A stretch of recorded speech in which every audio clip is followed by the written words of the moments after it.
ٹھاکر بڑا مشہور ہے،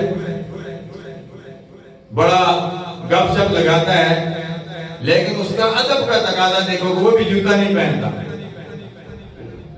کہ مدینہ طیبہ کا بڑا ادب کرتا ہے۔ ادب کی وجہ سے بندے کو بہت کچھ مل جاتا ہے، اور ادب نہیں ہے تو پھر انسان مدینہ طیبہ بھی چلا جائے، مکہ المکرمہ بھی چلا جائے، خالی کی خالی واپس لوٹتا ہے۔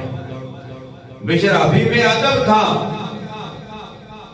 آپ نے جوتا نہیں پہنا بشر حافی، اور بشر حافی علیہ الرحمت نے جب جوتا نہیں پہنا تو وہاں اس علاقے میں جو جانور گزرتے تھے، جانوروں نے وہاں پیشاب کرنا چھوڑ دیا۔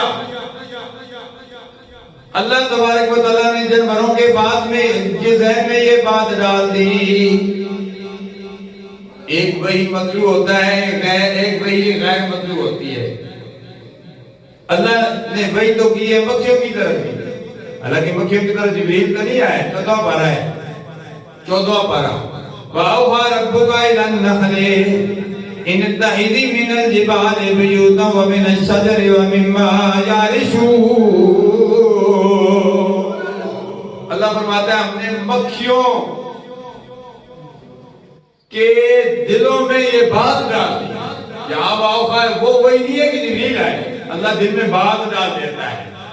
تو ساری مخلوق تو اللہ کی ہے، جانور ہیں، پرندے ہیں، درندے ہیں، اللہ نے جانوروں کے دلوں میں یہ بات ڈال دی کہ میرا ولی ہے، فرمایا اس نے میرا ادب کیا، میرے نام کو بلند مقام پر رکھا، اس لیے اب یہ جوتے نہیں پہنتا، جوتوں کے بغیر زمین پر چلتا ہے۔